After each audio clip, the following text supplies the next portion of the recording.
Howdy, howdy, folks. Once again, this is Donnie with another Linux security report. And unless you've been living under a rock for the past couple of weeks, you've probably heard about the WannaCrypt or WannaCry ransomware that is infecting Windows computers. And in particular, it's infecting older versions of Windows that, people really shouldn't be running anyway. However, it can also, as we'll see in a moment, it can also infect newer versions of Windows if they're running an insecure protocol.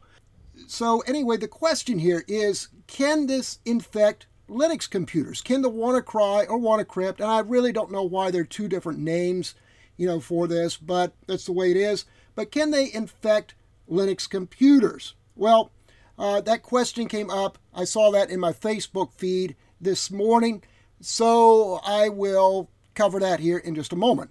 But anyway, first off, a little bit more about the WannaCrypt.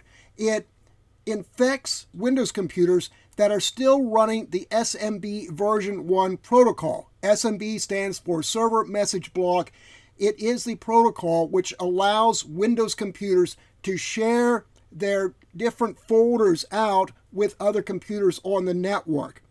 SMB version 1 is very, very old, very ancient, very, very insecure. And whenever I teach a Kali Linux class, one of my favorite demonstrations is to use the Metasploit in order to break into an older Windows virtual machine.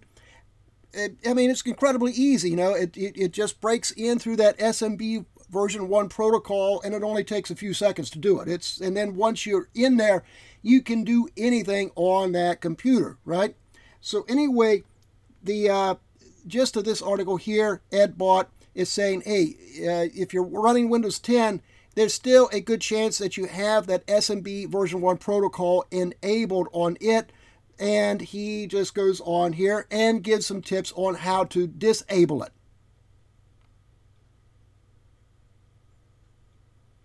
And at this site here, this is a map which has a picture collection from infected countries around the world with the WannaCry ransomware. And so that's what it looks like if you get infected. But then, as I mentioned earlier, as I was perusing my Facebook feed this morning, somebody posted this. WannaCry 2.0 has been able to infect Linux through Wine. Okay, well, what's Wine? Well, Wine is one of those really, really silly recursive acronyms that's so popular in the free open source world. It stands for it stands for Wine is not an emulator. So what it really does, it's a translation layer which takes Windows programs and translates them into the Linux APIs so that they can run under Linux. Now, I've always had mixed success with it myself.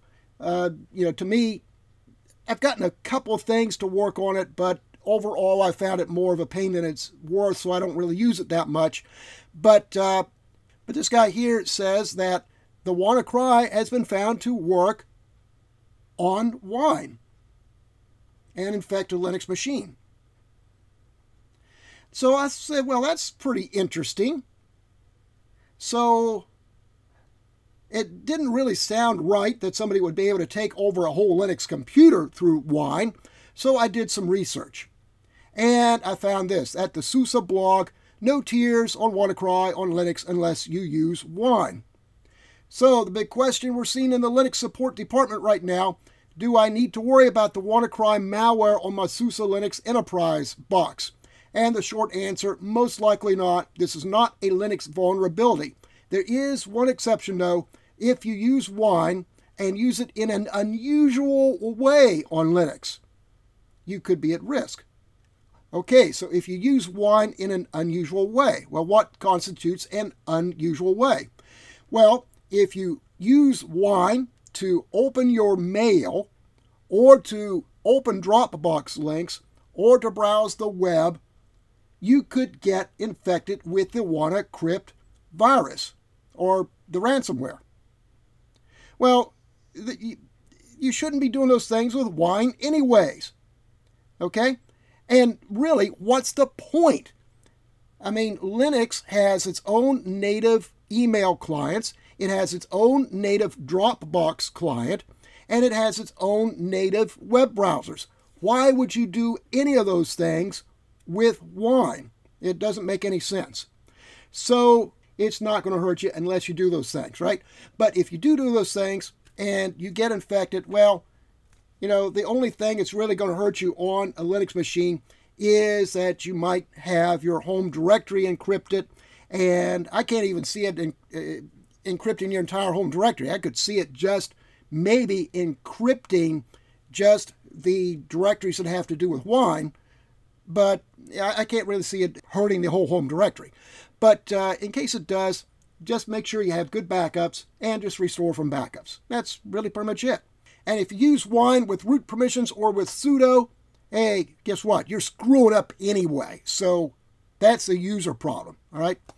So anyway, that's it for the Linux Security Report. I'll have the links to these articles in the description below. And if you like what you see here, be sure to like and subscribe.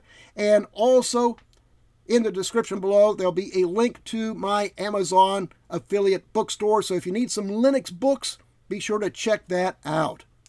So that's all for now. We'll see you next time.